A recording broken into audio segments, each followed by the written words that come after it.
Bethesda has made some amazing video games in its day, and every single one of those games always has its own unique style, with its own unique strengths, and also its own weaknesses. However, if there's one thing that has always been consistently fantastic, it's the world itself. Because when it comes to creating amazing video game environments that feel truly believable, nobody does it better than Bethesda. No matter how alien or how human they are, these places always seem to feel like they could really exist, and as if people actually live in them. But all that fantastic world-building expertise that they developed over the years culminated into easily the greatest video game world that any developer has ever built. Skyrim, the most immersive game ever made.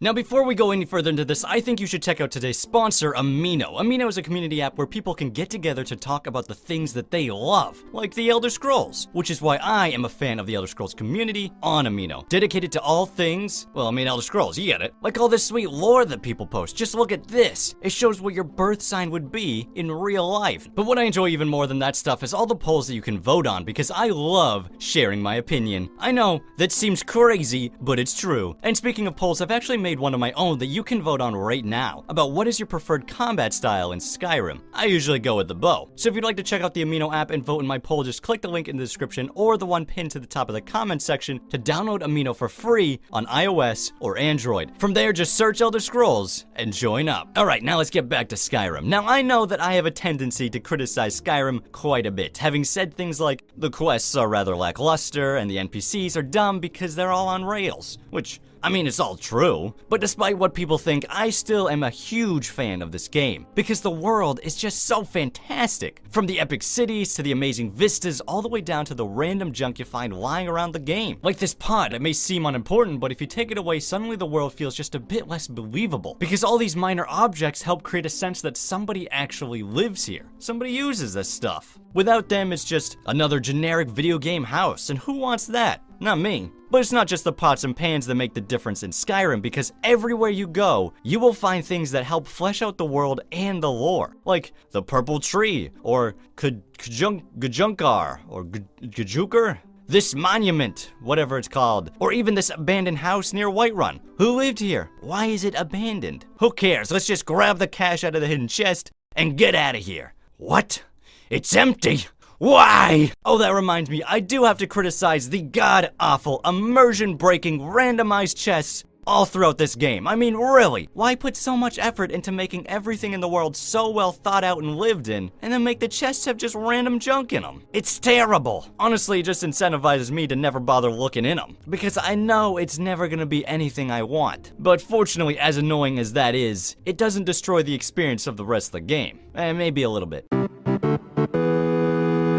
So okay, I know that I literally just criticized Skyrim's NPCs like 2 minutes ago, but even I can't deny that there was some genuine thought put into every single one of them. Well, maybe not this guy, but the majority of them are all pretty good, each with their own unique backgrounds and personalities that most of us would never even notice if we weren't looking for it. Even the ones that we love to hate have some real stories behind them. And when you really stop and pay attention, can't help but wonder if your hatred for that character might have been misplaced. For example, when I made my top 5 jerks video, a lot of people in the comments mentioned that Braith should have been on the list, and I can see why. She certainly seems like a serious bully. Boys, girls, dogs, elders, there's nobody I won't fight. I mean, she's always trying to beat up that Lars kid and steal his lunch money. What a jerk, right? Maybe you think so, but personally, I feel bad for the girl. Because the truth is, Braith behaves the way she does because she doesn't have the best parents. I mean, her father's more focused on his mercenary work to pay much mind to her, which certainly doesn't help. But her mother is even worse because she barely interacts with Braith at all. My daughter Braith says I read too much. Play with me, Mother.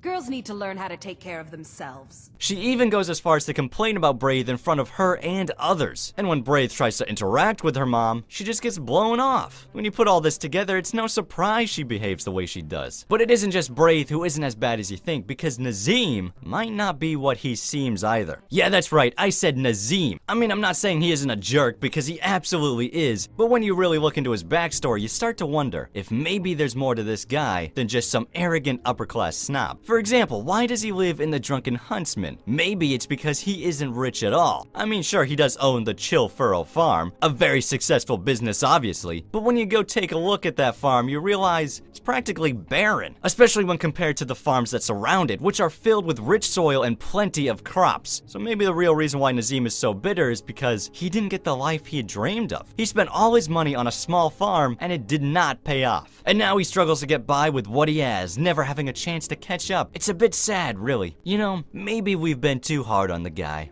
Do you get to the Cloud District very often? Oh, what am I saying? Of course you don't. Then I take it all back, Nazim. You're the worst!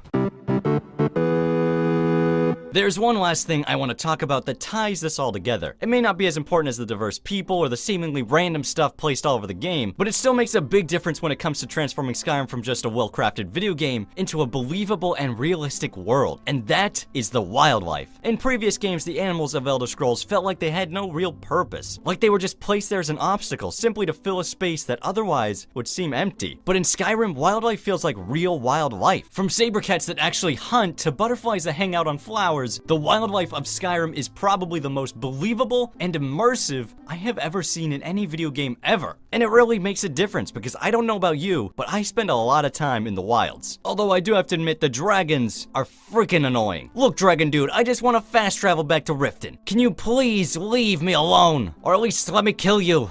Finally! Oh, son of a... Anyway, as I was saying, most of the wildlife is pretty good. So if this is what Bethesda can do with animals in 2011, I am even more excited to see what comes next in Starfield, and better yet, Elder Scrolls 6. Because I get the feeling it's gonna be pretty spectacular. Alright, if you enjoyed this video, I recommend checking out some of my other videos on Skyrim and Oblivion, such as the 5 biggest jerks in Skyrim. That one's pretty good. I will see you guys there.